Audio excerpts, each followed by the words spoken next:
कि जो petrol cars हैं उनका फ्यूचर इतनी आसानी से ख़त्म होने वाला नहीं है पाकिस्तान में, और इलेक्ट्रिक व्हीकल इतनी आसानी से बूम भी नहीं करने वाली इतनी जल्दी। इलेक्ट्रॉनिक या ईवीज को इतना प्रमोट किया, तो आप ये देखें कि पाकिस्तान में फिर इलेक्ट्रॉनिक वेस्ट कितना जनरेट होगा।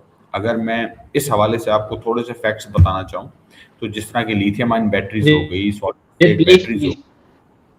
जी जी, तो ये बैटरीज होगी। आप ये देखें ग्लोबली, अगर मैं ग्लोबली आपको बताऊं फैक्ट्स के बारे में, तो तकरीबन ग्लोबली 2022 के अंदर 62 billion KG electronic waste generate हुआ था, जिसमें से पाकिस्तान का जो कंट्रीब्यूशन था वो था 560 मिलियन केजी। ठीक है, जो कि बहुत थोड़ा है, इतना ज़्यादा नहीं है, लेकिन फिर भी पाकिस्तान के लिए बहुत ज़्यादा है। अगर हम इसको पर कैपिटा के ऊपर लेके जाएं तो it is around globally 7.8 KG per capita, and Pakistan के कॉन्टेक्स्ट में देखें तो इट इज़ अराउंड 4.8 केजी का पर कैपिटा। तो ये देखें कि फिर इलेक्ट्रॉनिक वेस्ट कितना ज़्यादा जनरेट होगा। ज़ाहिर सी बात है, ये बैटरीज हैं, ये बैटरीज यहीं पे डिसमेंटल होंगी, इसके बाद इनका वेस्ट को रिसाइकल किया जाएगा, फिर उसके बाद इनका। अच्छा, अगर मैं कॉस्ट एंड बेनिफिट के हवाले से बात करूं, ग्लोबली फिगर्स मैं आपको दे देता हूं क्योंकि पाकिस्तान की फिगर्स तो अभी तक नहीं है। ग्लोबली जो इसका कॉस्ट एंड बेनिफिट एनालिसिस हुआ था, जो इसका बेनिफिट था वो $28 बिलियन का था। ठीक है, अब आप अंदाजा लगाएं इसकी कॉस्ट कितने की थी। इसकी कॉस्ट थी $78 बिलियन की, जो एनवायरनमेंट और पॉपुलेशन के ऊपर आई थी। राइट। और उसका बेनिफिट जो था इलेक्ट्रॉनिक वेस्ट का, वो ये था कि 28 बिलियन यूएस डॉलर्स के इनको मटेरियल रिकवर हुआ था, क्योंकि इलेक्ट्रॉनिक वेस्ट के अंदर सिर्फ वेस्ट तो नहीं होता ना, उसके अंदर काफ़ी सारी गोल्ड, कॉपर, सिल्वर, इस तरह के मटेरियल होते हैं जो कि रिकवर किए जाते हैं, फिर उनको रीयूज किया जाता है। सो द पॉइंट इज कि it is a huge thing. मतलब अब पाकिस्तान एक तरफ जा रहा है, तो उसके फिर उसके वेस्ट को कैसे जो है ना आप देखोगे। लेकिन अभी हमारी जो प्रायोरिटी है वो ये नहीं होनी चाहिए। हमारी प्रायोरिटी ये होनी चाहिए कि हमारा जो अदर प्रॉब्लम है, जो कि एक्चुअली कॉज कर रहे हैं एनवायरनमेंट को, डिग्रेडेशन को, तो हम उसकी तरफ फोकस करें, रेदर देन कि हम ये बस रात उठे और अगले दिन दिल किया तो हमने इलेक्ट्रिक व्हीकल्स की पॉलिसी लॉन्च कर दी और ऑटो पॉलिसी लॉन्च कर दी। रिसेंटली ऑटो पॉलिसी भी आई है 2026 से 31 की, उसमें भी आप देख लें टैरिफ्स को लोअर करने की बात की है उन्होंने। तो मतलब अगर आप इलेक्ट्रिक व्हीकल फ्री देना शुरू कर देंगे तो जाहिर सी बात है, अगर आज भी आप साइंटिफिक पेपर्स उठा के देखें ग्लोबली, तो आपको वहाँ पे काफ़ी सारे पेपर्स ये भी कहेंगे कि इलेक्ट्रिक व्हीकल इज़ बेनिफिशियल, और कुछ पेपर्स ये भी कहेंगे कि इलेक्ट्रिक व्हीकल को बनाने में जितना कार्बन एमिशन होता है, उतनी एक जो कंबस्शन इंजन है वो पूरी अपने लाइफ साइकिल में पूरी करता है। तो कोई सिग्निफिकेंट डिफरेंस तो नहीं है। ये जो आपने पेट्रोल प्राइसिंग की बात की ना, तो ये डेली बेसिस की पेट्रोल प्राइसिंग तो मुझे तो अभी तक समझ नहीं आई। ठीक है, अगर आपने बढ़ाना है 10 रुपए, 5 रुपए, वही आप अगर हफ्ते बाद बढ़ा रहे हो तो 25 रुपए बढ़ा रहे हो, वही आप अगर डेली बेसिस पे बढ़ा रहे हो तो 5-5 रुपए करके बढ़ा रहे हो। तो इसमें तो कोई मुझे नहीं समझ आने वाली बात। फिर बात करते हैं अपने ईवीज की, जो मेजर आपका क्वेश्चन था कि इसमें पर्टिकुलरली अगर हम बात करें कि पेट्रोल कार्स का क्या फ्यूचर है। देखें, to be honest, petrol cars का फ्यूचर है। ठीक है, इतनी जल्दी पेट्रोल कार्स ख़त्म नहीं होने वाली। अब पाकिस्तान में आप ये देख लें कि प्योर ईवीज बनाने वाले ब्रांड हैं ही कितने, 2-3 हैं। मतलब जो मेजरली जो प्रोमिनेंट है, BYD को ले लें आप, MG को ले लें और डिपाल को ले लें, ये बड़े प्रोमिनेंट ब्रांड्स हैं जो कि अभी वर्क कर रहे हैं।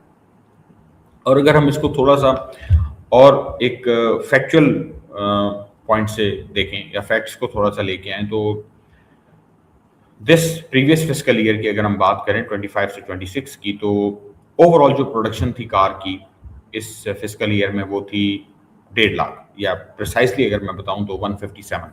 ठीक है, 157,518 ये कार्स हमारी प्रोड्यूस हुई थी पाकिस्तान के अंदर। अगर मैं रजिस्टर्ड कार्स की बात करूं, जो कि ओवरऑल पूरे पाकिस्तान में रजिस्टर्ड कार्स हैं, वो तकरीबन है 5.2 मिलियन ओवरऑल अभी तक। ठीक है, जो कि रजिस्टर्ड हो चुकी हैं। अब इसमें पिछले साल कितनी हुई हैं, वो हुई हैं तकरीबन कोई 230 2,30,000। ठीक है, अराउंड समवट इतनी है।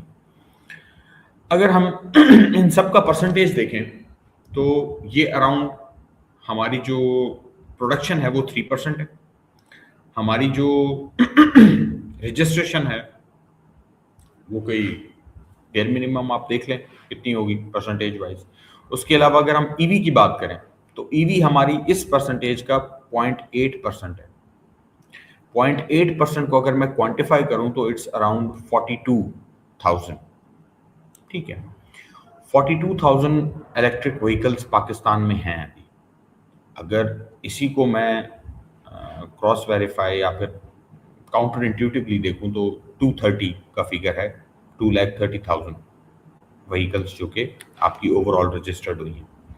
अगर इसमें इंपोर्ट का फिगर मैं डाल दूं तो इट इज अब around 17.4% of overall registration cars जो कि पिछले साल इंपोर्ट हुई। अब इसमें ईवी का जो फिगर है दैट स्टिल मिसिंग। ठीक है, हुई हैं इलेक्ट्रिक व्हीकल्स, कुछ बाहर से भी आई होंगी या कुछ लोगों ने पाकिस्तान में भी प्रोड्यूस की होंगी और जो फिगर मैंने कोट किया उसके अंदर से भी होंगी।